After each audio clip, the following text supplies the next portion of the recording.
ইজার অর্থ কি? স্পষ্ট করে বলা। ইজার অর্থ কি? স্পষ্ট করে বলা। ইজার হরফ কয়টি?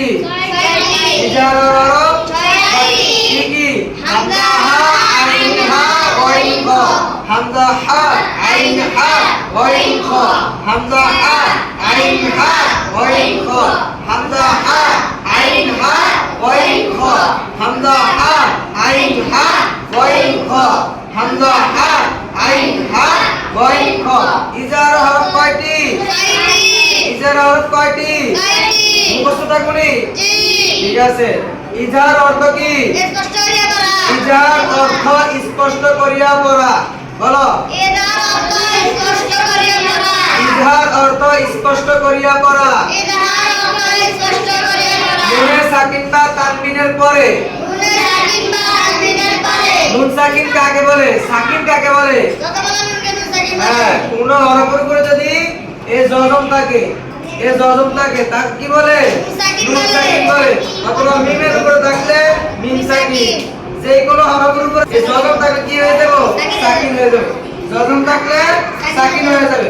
এ দেখো, ইজহার অর্থ স্পষ্ট করিয়া পড়া। নুনে সাকিন বা তানবিনের পরে যদি তানবিনের পরে দুই জবর দুই জের দীর্ঘকে কি বলে? তানবিন বলে।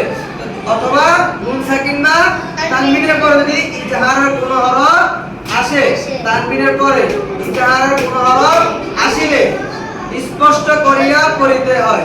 যেমন আমরা একটা উদাহরণ বার করি। ফালা তানহাউ, ফালা তানহাউ, ফালা তানহাউ। একটা উদাহরণ, লিমান হামিদা, লিমান হামিদা, লিমান হামিদা, লিমান হামিদা, লিমান হামিদা, লিমান হামিদা, লিমান হামিদা, লিমান হামিদা, লিমান হামিদা, লিমান হামিদা। কি আছে? এদের নুন সাকিনের পর কি আছে? এদের নুন সাকিনের পর হা আছে না? ইজার হইলে হা আসি না করে। এদের হা এখন আসছে। তাহলে ইজারের হরফ আসছে, তাহলে হরফটা কি করতে হবে? স্পষ্ট করিয়া তাড়াতাড়ি করে পড়তে হবে। ঠিক আছে? লিমান হামিদা, লিমান হামিদা, লিমান হামিদা, লিমান